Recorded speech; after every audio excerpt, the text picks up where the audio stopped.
أعوذ بالله من الشيطان الرجيم. بسم الله الرحمن الرحيم. وآمنوا بما أنزلت مصدقا لما معكم ولا تكونوا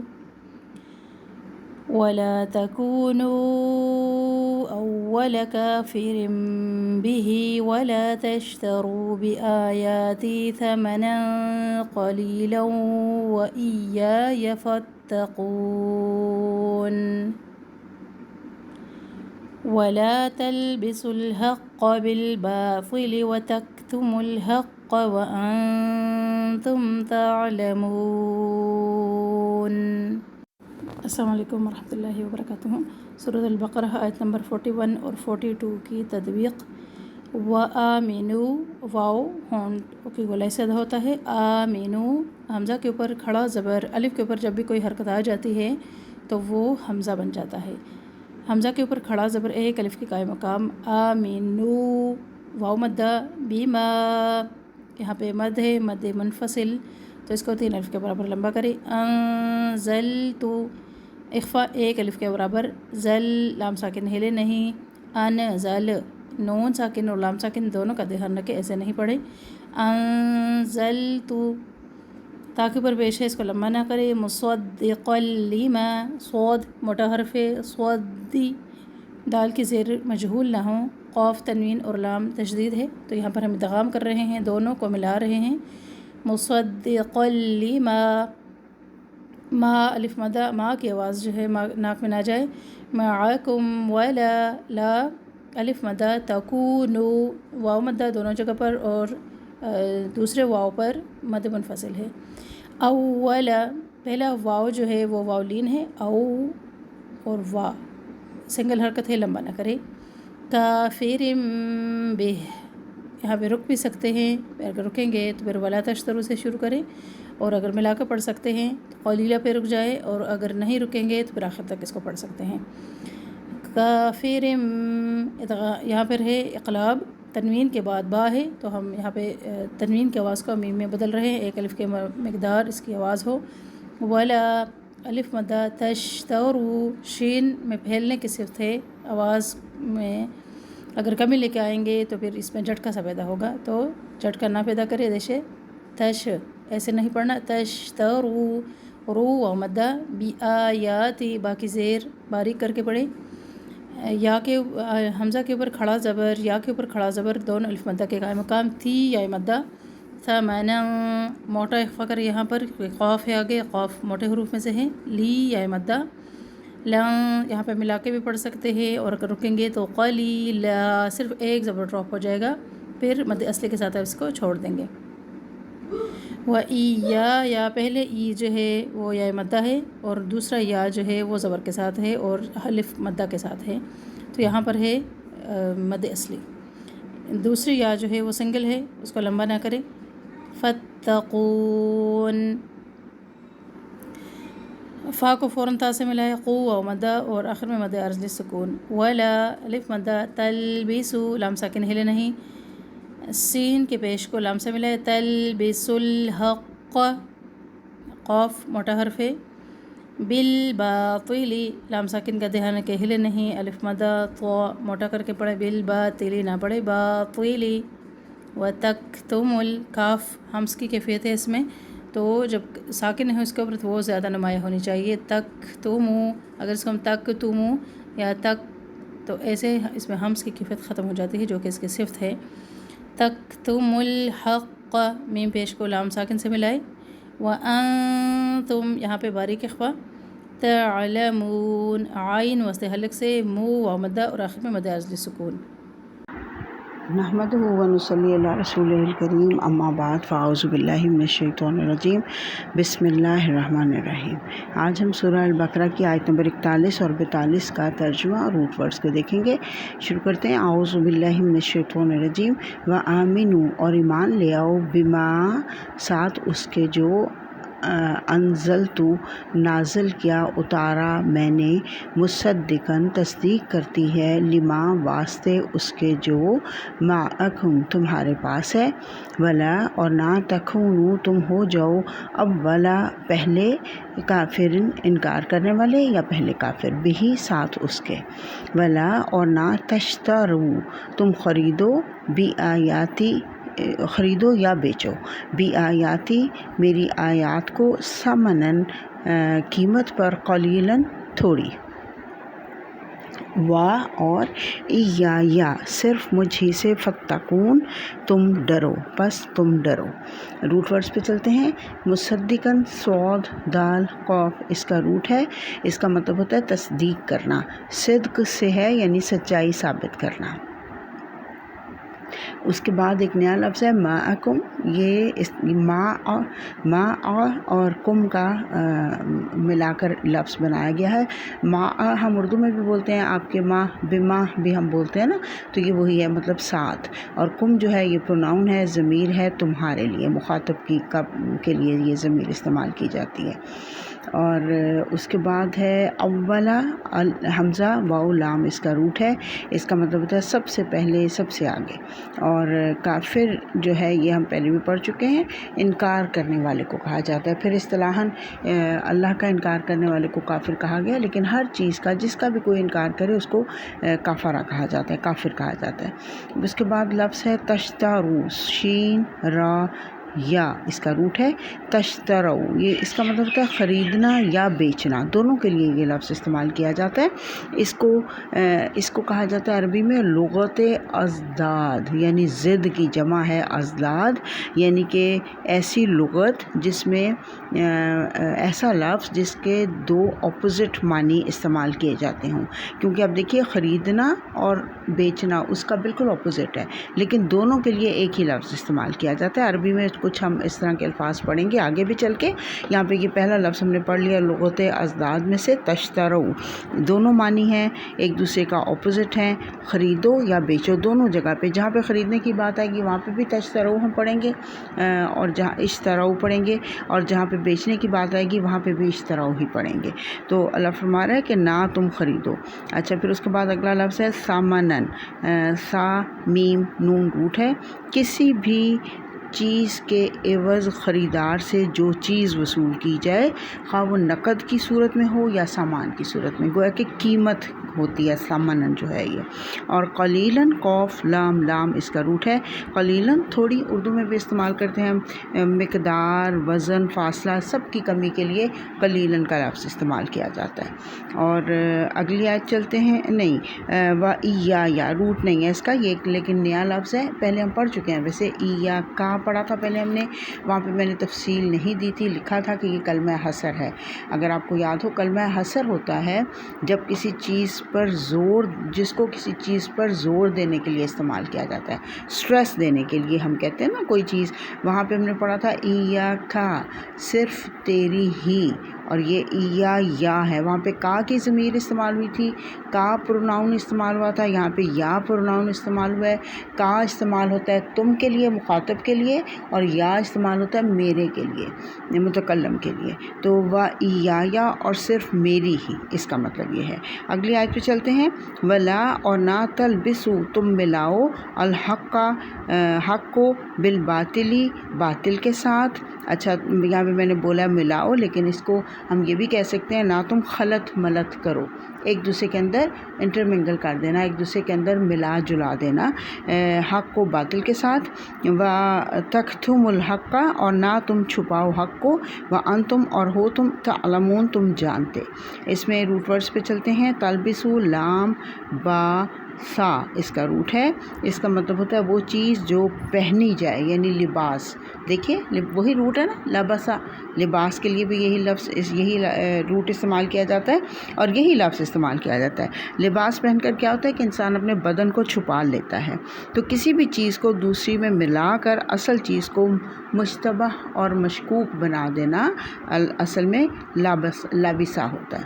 تو یہاں پہ ہے کہ تم حق کو نہ ملاؤ، خلط ملت کرو، کس کے ساتھ؟ بالباطل، باطل کے ساتھ۔ با تو لام اس کا روٹ ہے، ہر لغو فضول، کذب، جھوٹ کے لیے یہ لفظ استعمال کیا جاتا ہے، اور ہر وہ بات جو تحقیق سے غلط ثابت ہو جائے اس کو باطل کہا جاتا ہے۔ وَتَكْتُمُ الْحَقَّ، تَكْتُمُ کا روٹ ہے کاف تا میم، کتما ہوتا ہے چھپانا یا کسی چیز کو پوشیدہ رکھنا۔ وآخر دعوانا ان الحمد للہ رب العالمین۔ نحمدہ ونصلی علی رسولہ الکریم، اما بعد فاعوذ باللہ من الشیطان الرجیم، بسم اللہ الرحمن الرحیم۔ رب اشرح لی صدری ویسر لی امری واحلل عقدۃ من لسانی یفقہوا قولی واجعل لی وزیرا من اہلی اللہم فقہنا فی الدین رب زدنی علما رب یسر ولا تعسر وتمم بالخیر۔ الحمدللہ آج ہم سورہ البقرہ کی آیت نمبر 41 اور 42 کو سمجھنے کی کوشش کریں گے۔ آغاز ہوتا ہے آیت نمبر 41 کا، وَآمِنُوا بِمَا أَنزَلْتُ مُصَدِّقًا لِمَا مَعَكُمْ وَلَا تَكُونُوا أَوَّلَ كَافِرٍ بِهِ وَلَا تَشْتَرُوا بِآيَاتِي ثَمَنًا قَلِيلًا وَإِيَّايَ فَاتَّقُونِ۔ بنی اسرائیل سے خطاب شروع ہو گیا تھا پچھلی آیت میں، تو یہاں پہ کہا جا رہا ہے، سب سے پہلے یہ کہا جا رہا ہے کہ آمنوا بما انزلت مصدقا لما معکم۔ بنی اسرائیل سے اللہ تعالیٰ فرما رہے ہیں کہ یہ قرآن میں نے نازل کیا، اور جو تمہارے پاس کتابیں ہیں تورات، زبور، انجیل، یہ اس کی تصدیق کرتا ہے کہ وہ بھی اللہ کی کتابیں ہیں۔ اب اس کا یہ ایک اور بہت اہم پوائنٹ یہ سمجھنے کا ہے کہ اس کا یہ مطلب نہیں کہ قرآن کی تصدیق ہو گئی تو اب وہ کتابیں قابل عمل ہیں، بلکہ اس کا مطلب یہ ہے کہ قرآن وہی دعوت لے کر آیا ہے، وہی پیغام لے کر آیا ہے جو اس سے پہلے تورات اور انجیل اور زبور میں تھا، اور اس کی تصدیق کرتا ہے۔ کیا تصدیق کرتا ہے؟ کہ یہ کتابیں اللہ تعالیٰ نے نازل فرمائی تھیں اور بعد کے میں آنے والے لوگوں نے ان میں رد و بدل کر دیا۔ قرآن اس بات کی بھی تصدیق کرتا ہے کہ تورات اور انجیل میں حضور صلی اللہ علیہ وسلم کی آمد اور قرآن کی نشانیاں موجود ہیں جو کہ دراصل بنی اسرائیل نے چھپا لی ہیں۔ تو کہا جا رہا ہے کہ تورات اور انجیل میں تم سے وعدہ کیا گیا تھا کہ آخری نبی پر ایمان لاؤ گے، تو اسی وجہ سے تم لوگ اپنا پوری دنیا سے یہ لوگ چھوڑ کے اپنے گھر بار اور مدینہ میں آ کر آباد ہو گئے تھے آخری نبی صلی اللہ علیہ وسلم پر ایمان لانے کے لیے، اور ان کو پورا یقین تھا کہ وہ آنے والے ہیں۔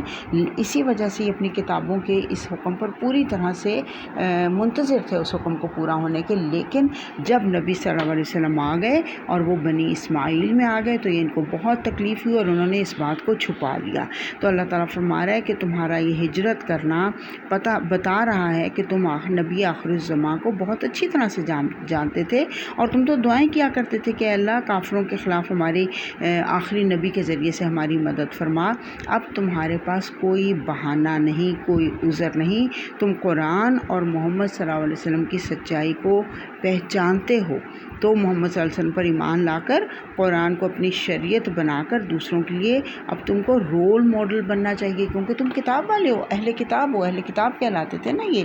تو کہا جا رہا ہے کہ تمہیں تو لوگوں کے لیے رول ماڈل بننا چاہیے کہ سب سے پہلے تم ایمان لے آؤ، کیونکہ تم نشانیاں پہچان چکے ہو نبی صلی اللہ علیہ وسلم کی اور قرآن کی۔ لیکن اللہ فرما رہا ہے تم نے کیا کیا؟ تم تو سب سے پہلے کافر بن گئے۔ اللہ نے آگے اگلی آیت کے اگلے حصے میں فرمایا وَلَا تَكُونُوا أَوَّلَ كَافِرٍ بِهِ، اور ایسا نہ کرو کہ تم سب سے پہلے انکار کرنے والے بن جاؤ، یعنی تمہیں تو سب سے پہلے ایمان لانے والا بننا چاہیے تھا، لیکن تم سب سے پہلے کافر بن گئے، سب سے پہلے انکار کرنے والے بن گئے۔ اور یہاں پہ یہ جو ہی ہے نا، اول کافر بہ، سوری کہاں پہ گیا، وَلَا تَكُونُوا أَوَّلَ كَافِرٍ بِهِ، اور بہ جو ہے نا، ہی کی ضمیر جو ہے وہ قرآن اور محمد صلی اللہ علیہ وسلم دونوں کی طرف جا رہی ہے، یعنی تم قرآن کا بھی انکار کر رہے ہو اور تم محمد صلی اللہ علیہ وسلم کا بھی انکار کر رہے ہو، اور دراصل ان دونوں کا انکار کرنا دراصل تورات اور انجیل کا بھی انکار ہے، کیونکہ ان کتابوں میں واضح نشانیاں موجود ہیں نبی صلی اللہ علیہ وسلم کی نبوت کے بارے میں۔ تو یہ بھی ذکر ہے کہ محمد صلی اللہ علیہ وسلم یثرب میں آ کر آباد ہوں گے، اسی وجہ سے یہ لوگ یثرب کے گرد و نواح میں آ کے آباد ہو گئے تھے سارے یہودی جو ہیں۔ اور میں نے پچھلی بنی بنی اسرائیل کا جہاں پہ تذکرہ شروع ہوا تھا وہاں میں نے تفصیل پوری بتائی تھی۔ تو اللہ فرما رہا ہے سب سے پہلے انکار کرنے والے نہ بنو، کیونکہ کہ یہ کیوں کہا گیا؟ سب سے پہلے انکار کرنے والے تو مشرکین مکہ تھے، وہاں پہ حضرت محمد صلی اللہ علیہ وسلم نے دعوت دی تھی نا۔ تو بات یہ ہے کہ مشرکین مکہ تو جاہل اور لا علم تھے، اور ان کے پاس 2000 سال سے کوئی نبی اور کوئی تعلیمات الہیہ نہیں آئی تھی۔ حضرت اسماعیل کی تعلیمات ایک لمبا عرصہ گزرنے کی وجہ سے شرک میں بدل چکی تھی۔ حج، عمرہ، طواف یہ لوگ کرتے تھے، حاجیوں کی خوب خدمتیں بھی کرتے تھے، لیکن خانہ کعبہ کے اندر انہوں نے 360 بت رکھے ہوئے تھے اور برہنہ ہو کر طواف کرتے تھے۔ طواف میں سیٹیاں بجاتے، تالیاں بجاتے تھے، اور اللہ تعالیٰ فرما رہا ہے کہ اگر وہ نہیں مان رہے محمد صلی اللہ علیہ وسلم کو تو اس کے لیے تو کوئی نہ کوئی ان کے پاس، ان کے انکار کی تو کوئی نہ کوئی ہمیں وجہ سمجھ آتی ہے کہ ان کے پاس تعلیمات نہیں تھی، اور لیکن جب ان کے پاس تعلیمات پہنچی تو ہم دیکھتے ہیں کہ فتح مکہ کے بعد تقریباً سارے لوگ اللہ کی توفیق سے ایمان لے آئے تھے۔ تو لیکن تم وہ لوگ ہو جو حق کو پہچان کر بھی ایمان نہیں لا رہے۔ انہوں نے تو جب حق کو پہچان لیا تو وہ ایمان لے آئے۔ تو یہی وجہ تھی اس کو، یہ ایک طرح سے حجت اللہ تعالیٰ دے رہے ہیں کہ وہ ایک ایسی قوم ہے لا یعلمون، جو جانتی نہیں ہے، ان کو پتہ نہیں ہے۔ ہم دیکھتے ہیں کہ جب طائف کے موقع پہ بھی سفر طائف میں طائف والوں نے حضرت محمد صلی اللہ علیہ وسلم کو خون سے، آپ صلی اللہ علیہ وسلم کے پاؤں مبارک جو ہیں خون سے بھر گئے تھے، تو پہاڑوں کے فرشتے نے آ کر پوچھا تھا نا کہ آپ حکم دیں تو ان پہاڑوں کے درمیان ان کو مسل دوں۔ آپ نے فرمایا انہم قوم لا یعلمون، یہ ایسی قوم ہے جو علم نہیں رکھتی، تو میری قوم تو جاہل ہے، تو ان کو چھوڑ دو کیونکہ وہ علم نہیں رکھتی، اور ہو سکتا ہے کہ ان کی نسلوں میں علم والے پیدا ہو جائیں۔ اور پھر آپ دیکھیے کہ آپ کی دعا سے انہی کی نسل میں سے، یعنی بنو ثقیف میں سے پھر محمد بن قاسم نکلے، جنہوں نے اسلام میں کتنی فتوحات کی۔ بہرحال ان کے بات یہ ہو رہی تھی، اہل مکہ کو مشرک کہا گیا اور بتایا گیا کہ وہ انکار کرنے والے تھے، لیکن ان کے مقابلے میں یہودی اہل علم تھے۔ اس لیے سب سے پہلے مدینہ میں جب حضور صلی اللہ علیہ وسلم آئے تو ان کو ایمان کی دعوت دی گئی، کیونکہ یہ اہل کتاب تھے تو ان کی ذمہ داری بھی بڑی تھی۔ انہوں نے حضرت موسیٰ کے ذریعے سے اپنی کتابوں میں ایمان لانے کا وعدہ بھی کیا تھا۔ سب ان کی بہت عزت بھی کرتے تھے اور ان کی بات بھی مانتے تھے۔ اگر یہ ان کو ایمان لانے کا کہتے اور خود رول ماڈل بنتے تو سب نے ایمان لے آنا تھا۔ ان کا انکار اکثریت کے انکار کی وجہ بن گیا، یعنی ان کے انکار کی وجہ سے باقیوں کو بھی انکار کا موقع مل گیا۔ تو اگر یہ ایمان لاتے تو نہ صرف یہ کہ اپنے لیے باعث اجر و ثواب کماتے بنتے، بلکہ اپنے بعد ان کو دیکھا دیکھی جو لوگ ایمان لاتے اس کا بھی ان کو ثواب ملتا، لیکن وہ اس کے اہل نہیں تھے اور انہوں نے یہ نہیں نیکی کمائی۔ تو اللہ تعالیٰ فرما رہا ہے، قرآن پاک میں ذکر آتا ہے کہ اگر یہ ایمان لے آتے تو ان کو دوہرا اجر دیا جاتا، ایک حضرت موسیٰ پر ایمان لانے کا، دوسرا حضرت محمد صلی اللہ علیہ وسلم پر ایمان لانے کا، لیکن وہ یہ اس فیض سے وہ محروم رہ گئے۔ اور اسی آیت میں آگے اللہ تعالیٰ فرما رہا ہے کہ وَلَا تَشْتَرُوا بِآيَاتِي ثَمَنًا قَلِيلًا، میری آیات کو تھوڑی قیمت پر نہ بیچو۔ اس کا مطلب ہے کہ ان کے علماء میں رواج تھا کہ کتاب اللہ کے بارے میں بتانے کے لیے رشوت کے طور پر ہدیے اور تحفے تحائف وغیرہ لیتے دیتے تھے، اور پھر لوگوں کی پسند کے فتوے دیتے تھے۔ یہ بنی اسرائیل کے بڑے بڑے سردار علماء کو رشوت دیتے تھے۔ امیر لوگ رشوت کے طور پر علماء کو تحفے تحائف دیتے اور کہتے تھے کہ کتاب میں جو بھی محمد صلی اللہ علیہ وسلم اور ان کی نبوت کی نشانیاں ہیں وہ عام لوگوں سے چھپا لو، ورنہ یہ نقصان ہوگا کہ وہ ہمیں چھوڑ کر ان کے پاس چلے جائیں گے۔ حضرت محمد صلی اللہ علیہ وسلم کے آنے سے پہلے بھی یہودیوں کا یہ طریقہ تھا کہ جو بڑے بڑے امیر لوگ تھے نا، وہ پادریوں کو زیادہ پیسے دے کر اپنی مرضی کے فتوے لیا کرتے تھے کہ ہمارے لیے فتویٰ دے دیں کہ ہمارے گناہ جو ہیں وہ سارے معاف ہو جائیں گے۔ آج بھی چرچ میں پادریوں کے سامنے جا کر لوگ اپنے گناہوں کا اعتراف کرتے ہیں، ان کو پیسے دیتے ہیں اور سمجھتے ہیں کہ ہم نے اپنے گناہ معاف کروا لیے ہیں۔ تو اس آیت میں اللہ تعالیٰ فرما رہا ہے کہ وَلَا تَشْتَرُوا بِآيَاتِي ثَمَنًا قَلِيلًا، شریعت کے احکامات چھپا کر اور بدل کر دنیا کے حقیر فائدے حاصل کرنے کے لیے میری آیات کو نہ بیچنا۔ یہاں یہ نہیں کہا جا رہا کہ زیادہ پیسے ملیں تو زیادہ فائدہ ملے تو بیچ دینا، بلکہ یہ کہا جا رہا ہے کہ ساری دنیا کا مال و دولت بھی اگر تمہیں مل جائے آخرت کے مقابلے میں تو یہ حقیر اور تھوڑا ہے اور اس کی کوئی وقت نہیں ہے، وہ بہت قلیل ہے۔ لہٰذا سمجھایا جا رہا ہے اللہ کے مقابلے میں دنیا کے فائدوں کو ترجیح نہ دو۔ اور جو تمہیں اب خوف ہے نا کہ اگر محمد صلی اللہ علیہ وسلم پر ایمان لے آئے تو ہماری سرداری اور بڑائی چلے جائے گی، تو کہا جا رہا ہے کہ یہ بہت ہی تھوڑا فائدہ ہے جس کی وجہ سے تم اصل فائدے کو بھول چکے ہو۔ اور اللہ تعالیٰ یہاں پہ فرما رہا ہے کہ دراصل یہ تم دنیا کی جاہ و حشم کی محبت میں تم یہ کام کر رہے ہو، دنیا کے حقیر فائدوں کے لیے تم میرے احکامات کو بدل رہے ہو۔ اور پچھلی آیت میں اللہ نے فرمایا تھا، یاد رکھیے ہم نے پڑھا تھا فرحبون تھا، یعنی وہ جو کہا گیا تھا کہ مجھ سے خوف کرو، وہ عام عوام کے لیے تھا، ان کے اندر خوف ہوتا ہے، ڈر ہوتا ہے۔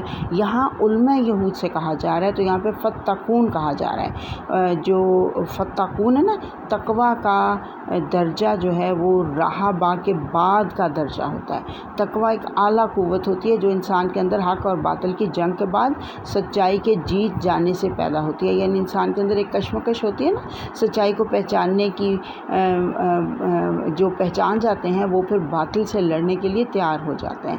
سچ اور حق کا جو وہ ہے مارکا، اس میں سچ اور حق جو ہے وہ باطل سے جیت جاتا ہے، لیکن کون سا حق جیتا ہے؟ جس میں تقویٰ کی قوت پیدا ہوتی ہے، اور یہ تقویٰ کی قوت ہی انسان کو گناہوں سے بچاتی ہے اور نیکیوں میں آگے بڑھاتی ہے، اور سبقت حاصل کر لیتا ہے۔ دوبارہ یاد دہانی کرا دوں، راہبہ پہلا درجہ ہے، ڈر پیدا ہونا، پھر اس سے اگلی سٹیج ہوتی ہے تقویٰ کی، اتقوا، یہاں پہ فتقون کہا گیا، تقویٰ کا درجہ بڑا درجہ ہوتا ہے۔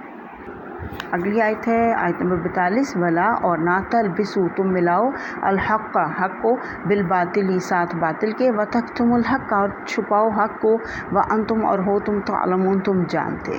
اب یہاں پہ کہا جا رہا ہے کہ تم سچ کو باطل کے ساتھ، حق کو باطل کے ساتھ نہ ملاؤ، گڈمڈ نہ کرو، خلط ملط نہ کرو، حالانکہ تم جانتے ہو۔ یہاں کہا جا رہا ہے کہ حق کو باطل کے ساتھ نہ ملاؤ، کیونکہ علماء یہود جو ہیں وہ آپ صلی اللہ علیہ وسلم کو ایسے پہچانتے تھے کما یعرفون ابناءہم، جیسے وہ اپنے بیٹوں کو پہچانتے تھے۔ مدینہ میں یہود کے 3 قبائل آباد تھے، میں پچھلی دفعہ ذکر کر چکی ہوں، بنو نذیر، بنو قینقہ اور بنو قریظہ۔ یہ اہل کتاب تھے، اہل علم تھے، یہ اللہ تعالیٰ کی نشانیوں کو 2 طرح سے تبدیل کرتے تھے۔ ایک تو کتمان کرتے تھے، یعنی چھپا دیتے تھے اور ظاہر ہی نہیں ہونے دیتے تھے، اور اگر ان سے چھپائے نہ چھپتا تھا تو گول مول جواب دیتے تھے، یعنی حق اور باطل کو گڈمٹ کر دیتے تھے، خلط ملط کر دیتے تھے۔ آپ صلی اللہ علیہ وسلم کے حلیہ مبارک کا تو پتہ تھا، لیکن کچھ عدل بدل کر دیتے کہ دیکھنے والا شک میں مبتلا ہو جائے اور حق ان کے اوپر واضح نہ ہو، بلکہ بات کو بدل کر ادھر ادھر کی باتوں سے، ادھر ادھر کی چیزوں میں الجھا دیتے تھے اور شکوک و شبہات میں مبتلا کر دیتے تھے۔ یہ ایسا جان بوجھ کر کرتے تھے۔ ان کے دل تو آپ صلی اللہ علیہ وسلم کی نبوت کو مان چکے تھے، پہچان چکے تھے نا، لیکن زبان سے انکار کرتے تھے، واضح ثبوت جانتے بوجھتے یہ لوگ چھپا جاتے تھے۔ اس لیے کہا جا رہا ہے وَأَنْتُمْ تَعْلَمُونَ، حق جانتے تھے، یہودیت اور نصرانیت کی بدعات کو اسلام کی تعلیمات کے ساتھ خلط ملط کر دیتے تھے۔ یہاں پہ ایک بہت اہم بات پتہ چلی کہ اپنے ذاتی مفادات کی خاطر کبھی بھی سچائی کو چھپانا نہیں چاہیے۔ یہاں پہ ایک ساتھ آخر میں یہ جو کہا گیا نا کہ انتم تعلمون، یعنی تم ایسے لوگ ہو جو علم والے ہو، علم آ جانے کے بعد تم سچائی کو چھپاتے ہو۔ اس کی ایک سادہ سی مثال دیتی ہوں۔ ہمارے ہاں جو کہا جاتا ہے کہ جی یہ جو پردہ ہے یہ تو بس جی دل کا پردہ ہوتا ہے، پتہ ہے کہ یہ دل کا پردہ کوئی پردہ نہیں ہے، اصل پردہ وہی ہے جو اللہ نے حکم دیا لیکن اس کو چھپا جاتے ہیں۔ یا پھر کہا جاتا ہے کہ جی سود کے بغیر تو آج کے زمانے میں گزارا ہی نہیں، تو یہ احکامات تو جی اس زمانے کے لیے تھے۔ تو یاد رکھیں، علم ہونے کے باوجود حق کو چھپانا بہت ہی زیادہ خطرناک ہے، اور ایسا کرنے والوں کے لیے اللہ تعالیٰ نے دردناک عذاب کا وعدہ کیا ہے۔ اللہ تعالیٰ ہمیں توفیق دے کہ ہم حق کو پہچان لیں تو پھر اس کو مان بھی لیں۔ وآخر دعوانا ان الحمد للہ رب العالمین۔ اللہم آنس وحشتی فی قبری، اللہم ارحمنا بالقرآن العظیم واجعلہ لی اماما ونورا وہدی ورحمہ، اللہم ذکرنا منہ ما نسیت وعلمنا منہ ما جہلت وارزقنا تلاوتہ آناء اللیل وآناء النہار واجعلہ لی حجۃ یا رب العالمین۔ سبحان ربک رب العزت عما یصفون وسلام علی المرسلین والحمد للہ رب العالمین. سبحانک اللہم و بحمدک نشہد ان لا الہ الا انت نستغفرک و نتوب الیک.